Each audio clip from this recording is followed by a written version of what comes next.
Bonjour, dans cette vidéo, on s'intéresse à une application simple du théorème d'Ampère. On a un fil infini parcouru par une intensité de courant I. Et on s'intéresse à la détermination de l'intensité ou de l'expression du champ magnétique en un point M ici.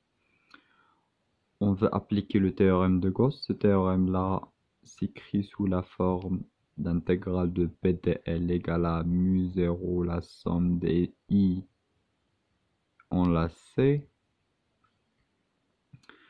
Et pour appliquer ce théorème, on doit suivre un ensemble d'étapes. La première étape, toujours, c'est les coordonnées. C'est le choix d'un système de coordonnées. Le choix de ce système-là dépend de la géométrie ou de la symétrie, on va dire de la géométrie du fil. Le fil, c'est un petit cylindre, c'est un cylindre de rayon très faible, et donc on doit choisir les coordonnées cylindriques. On doit choisir les coordonnées cylindriques R, phi et Z. La deuxième étape, c'est représenter les vecteurs de cette base-là dans le schéma. Toujours l'axe du fil est noté Z.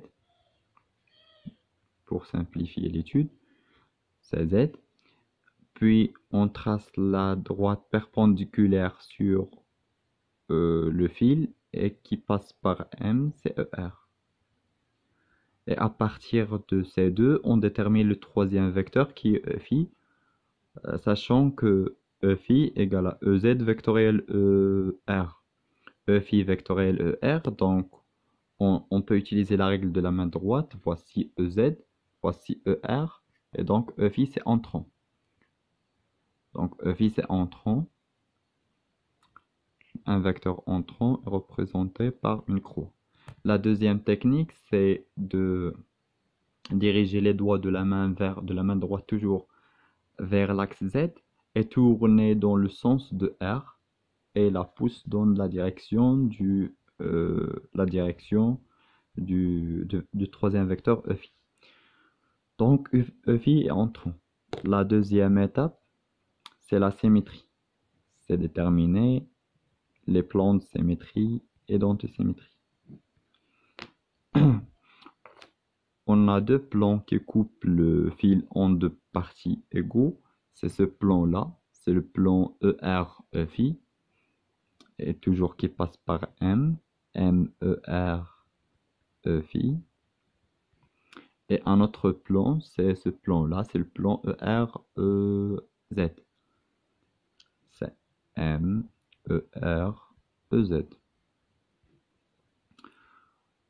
Le troisième plan qu'on a, c'est EFI-EZ. Le plan EFI-EZ, c'est ce plan-là. C'est ce plan-là. Ce plan passe par M, mais ne coupe pas le fil. Ou on peut le mettre ici, elle coupe le fil en deux. Donc c'est un plan de symétrie, mais elle ne passe pas par M. Les deux conditions qu'on doit avoir dans un plan ici, c'est il doit passer par M, donc toujours on doit commencer par M dans l'écriture. Et la deuxième chose, c'est qu'il doit couper le fil en deux. Maintenant, on veut étudier ces deux plans. Est-ce qu'elles sont des plans de symétrie ou d'antisymétrie? Le plan ER-EZ, c'est un plan de symétrie. Celui-là, c'est un plan de symétrie. Alors que celui-là, c'est pas un plan de symétrie. Il coupe le fil en deux. C'est un plan de symétrie si on a une distribution de charge.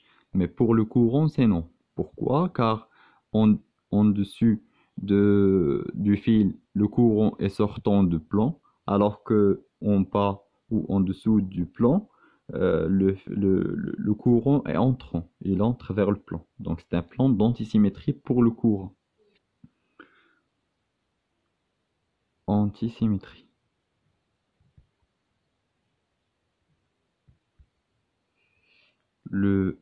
ce plan-là, c'est un plan de symétrie car il coupe le fil en deux et le courant dans les deux côtés du plan, c'est vers le haut, il est dans le même sens.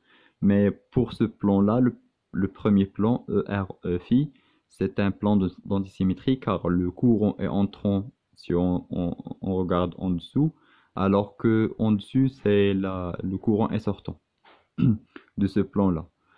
Maintenant, les propriétés de champ P. Le P, il appartient toujours au plan d'antisymétrie et il est perpendiculaire sur le plan de symétrie. Il appartient toujours au plan d'antisymétrie. Il est, il est perpendiculaire sur le plan de symétrie.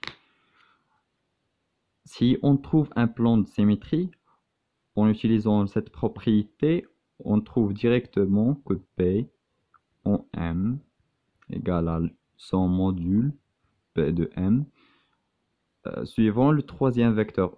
Il est perpendiculaire à R et il est perpendiculaire à EZ, donc c'est EφI, c'est suivant EfI. Si on n'a pas un plan de symétrie, on a besoin de deux plans d'antisymétrie. Deux plans d'antisymétrie et on regarde le vecteur commun entre les deux plans.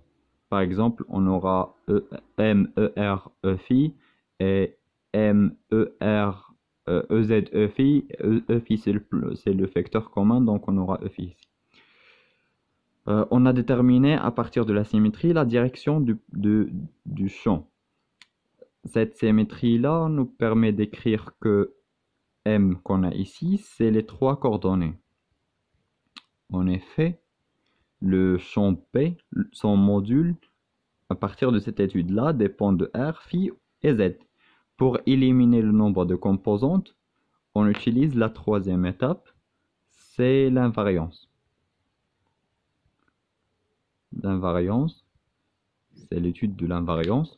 Cette étude-là repose sur qu'on a deux types d'invariance. On a une invariance par translation et on a une invariance par rotation. Toujours, on a l'invariance. On a deux types d'invariance, par translation ou par rotation. Pour les cylindres et les fils, on a les deux, alors que pour la sphère, on a juste un seul type d'invariance. Pour la translation, l'invariance par translation, il s'agit en fait de regarder est-ce que lorsqu'on déplace le point M dans une direction, est-ce que la distribution change? On a un fil infini ici. Donc, si on déplace le point M suivant Z, c'est un fil infini. Donc, il n'a pas d'influence. Ce déplacement-là n'a pas d'influence sur la géométrie.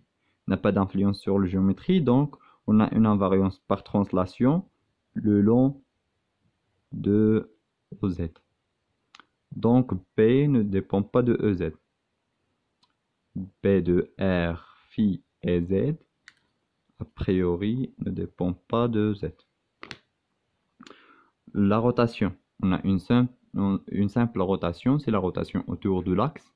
Si on fait une rotation autour de l'axe, on reste à la même distance et on est sur le même plan. Donc, on regarde le fil, c'est toujours un fil de même propriété. Donc, on a aussi une invariance par rotation, autour de OZ. Cette invariance de rotation autour de OZ nous permet d'écrire que P, on a éliminé Z, on peut éliminer la coordonnée associée à la rotation, c'est phi.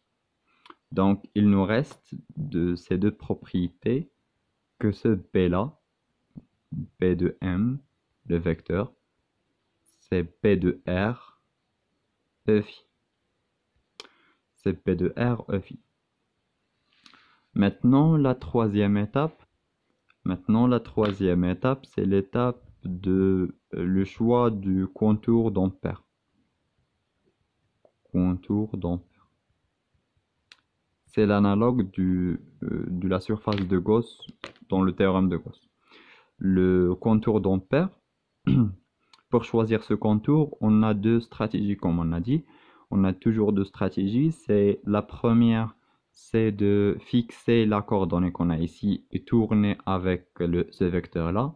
Si on fixe R, on reste à la même distance, du fil. Et si on suit le vecteur EFI est toujours perpendiculaire à R, on va tracer un cercle. Donc, si on utilise cette règle-là, on trouve que le contour, c'est un cercle. La deuxième technique, c'est d'apprendre que lorsqu'on a une symétrie cylindrique et un courant axial, c'est-à-dire il suit un axe, toujours le contour, c'est un cercle.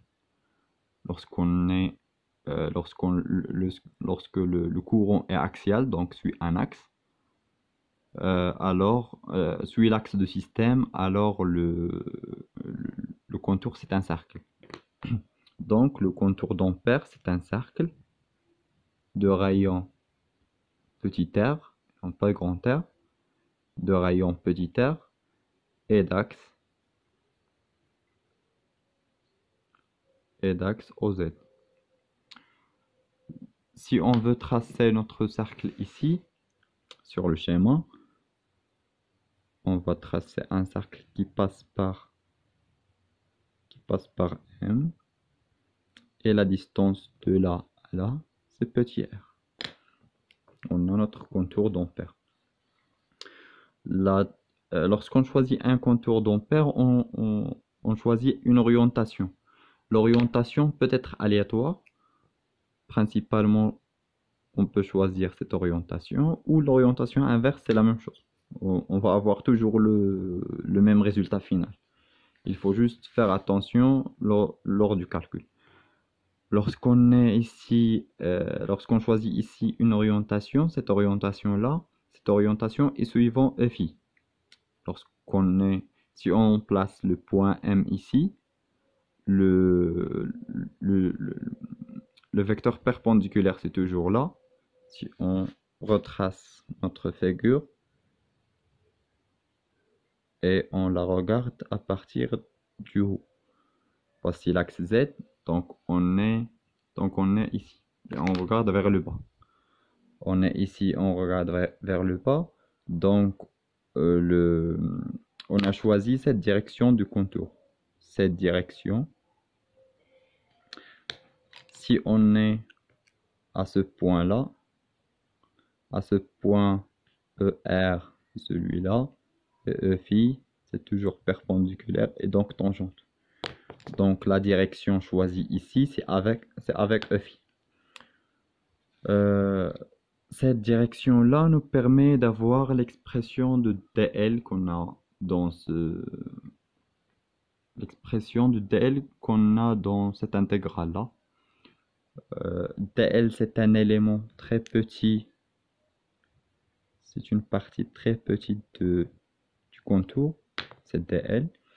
Et l'expression de dl pour un cercle, elle est toujours égale à r, le rayon du cercle, fois dφ. Dφ, c'est la petite angle qu'on a ici.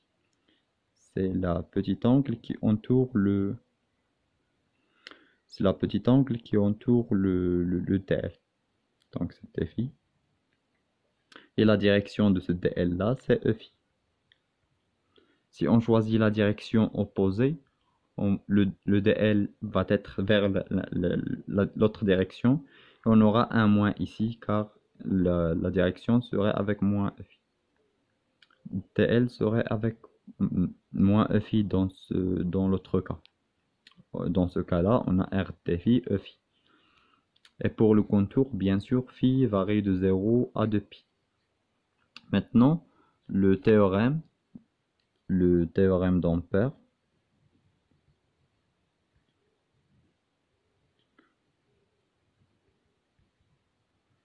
Le théorème d'Ampère contient deux parties. On va calculer chaque partie seule.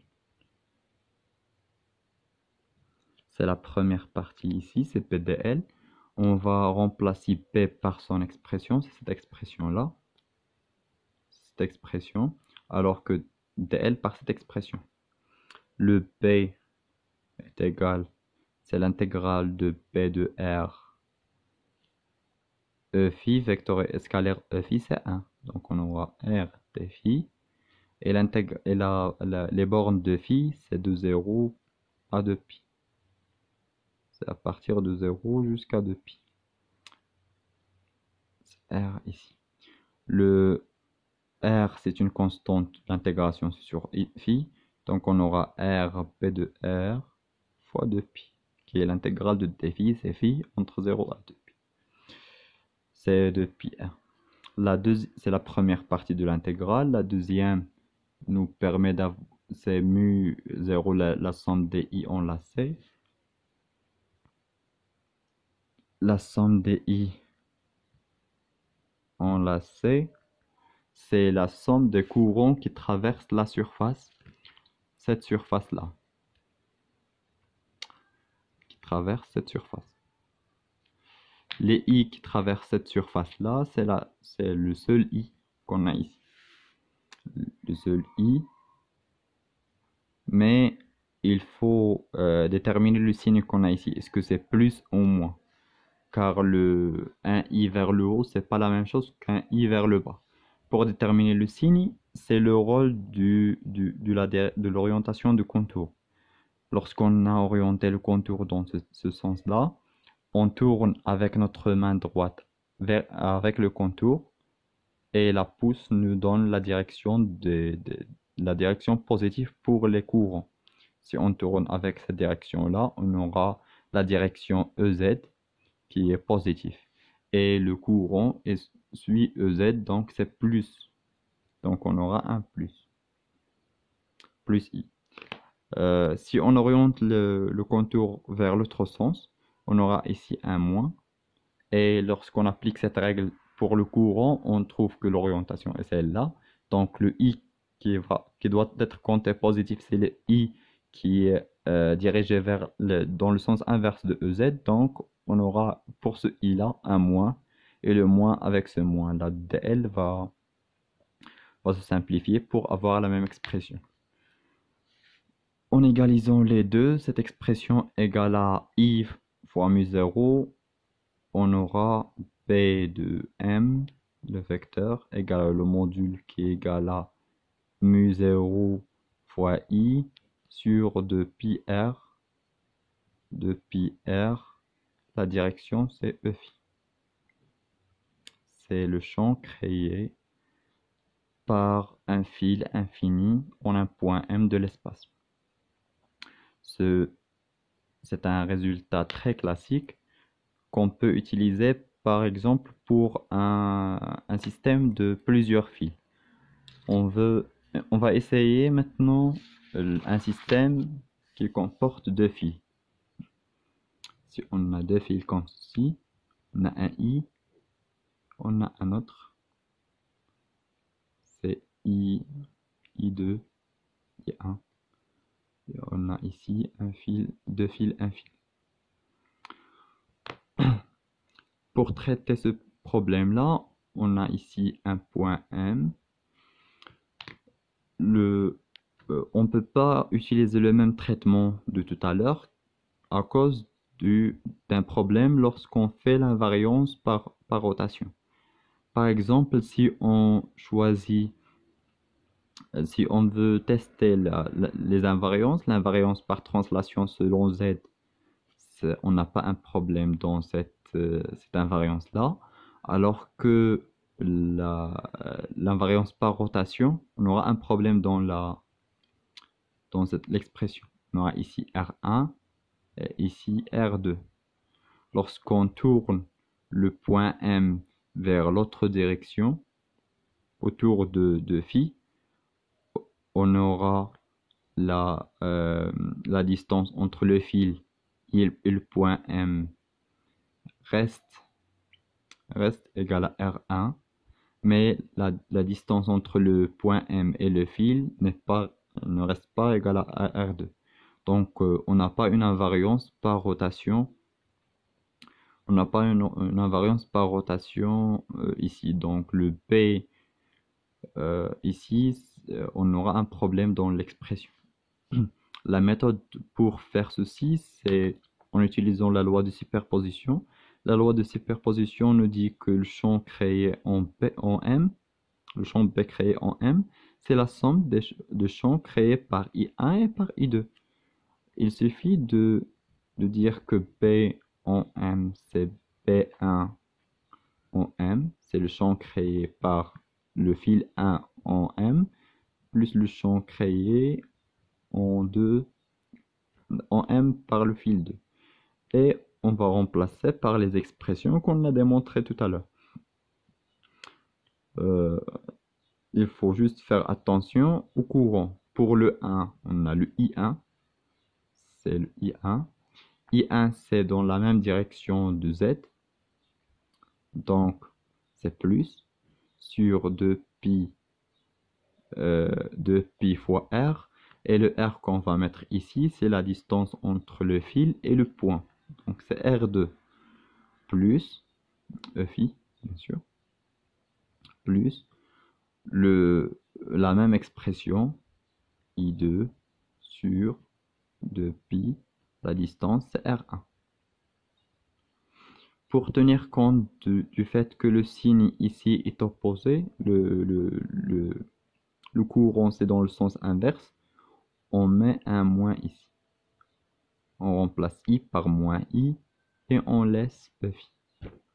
Ou on peut faire l'inverse, laisser EFI et mettre un moins pour laisser I et mettre un moins pour le EFI. Et maintenant, on peut déterminer, on peut factoriser par les mu0 sur 2pi. EFI, on aura I1 sur R2 moins I2 sur R1. Et on peut utiliser la variable qu'on a ici, c'est la variable, c'est la distance A, c'est la distance entre les deux fils, et remplacer R2 par R1 plus A. Donc on aura ici R1 plus A. Et si on a le même courant mais de direction opposée, c'est I1 égale à I2 dans l'intensité, c'est-à-dire en module. On peut mettre que P de M égale à mu0 qu'on va noter ici I, mu0 I sur 2pi, on aura ici 1 sur R1 plus A moins 1 sur R1 phi. Et on peut déduire de cette expression une remarque très simple, c'est que on veut chercher la position où le champ est nul. Le champ est nul. On a ici A. C'est très évident que le champ est nul en haut, entre les deux fils. Si on remplace ici par A sur 2, ici par A sur 2, non, on va remplacer R1 par moins A sur 2, R1 par moins A sur 2, et R2, ouais, R1 par moins A sur 2. Et on aura ici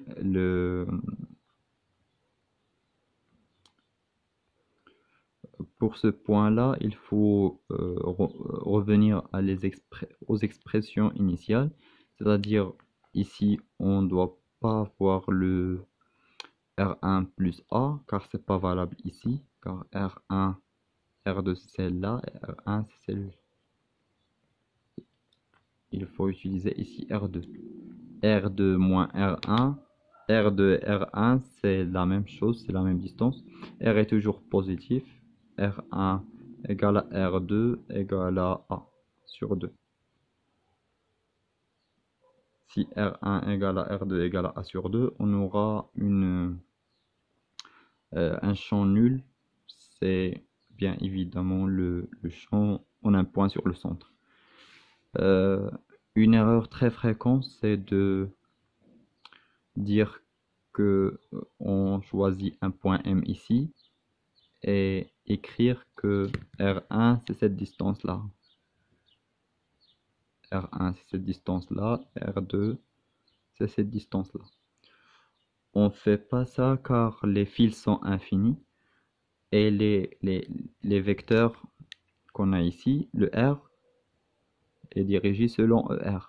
Si on dirige le ER comme ceci, c'est pas perpendiculaire sur Z. Et donc, il faut toujours avoir le point M est toujours dans euh, le plan perpendiculaire au fil qui est infini. Lorsqu'on a un fil infini, si on n'a pas un fil infini, on doit prendre un point M qui n'est pas bien sûr sur l'intermédiaire, sur le plan médiateur des deux plans. Mais généralement, le système étudié, c'est des plans infinis. Donc, le point M est toujours placé dans une direction perpendiculaire à Z pour avoir le ER ici. Alors que si on a un un fil non infini, on choisit un point arbitraire, M, et pour calculer le champ, on utilise bien sûr la loi de Biot et Savart en choisissant un point M quelconque. Et toujours, dans ce cas aussi, le ER, c'est dans la même direction. ER est toujours perpendiculaire à Z. ER est toujours perpendiculaire à Z. Pour un système de 3 fils, c'est la même chose, c'est la même technique. On ajoute un autre fil et on peut, utiliser le fait que le champ magnétique, c'est, dans l'étude du champ magnétique, la magnétostatique, ces lois sont les lois de la magnétostatique sont régies par le principe de superposition. Donc, on peut appliquer le principe de superposition sur ces lois-là et dire que le champ total, c'est la somme des champs créés par chaque distribution de cours. Dans la prochaine vidéo, on va essayer de traiter un autre exemple d'application du théorème d'Ampère. Bien sûr, un exemple très classique, c'est le solénoïde.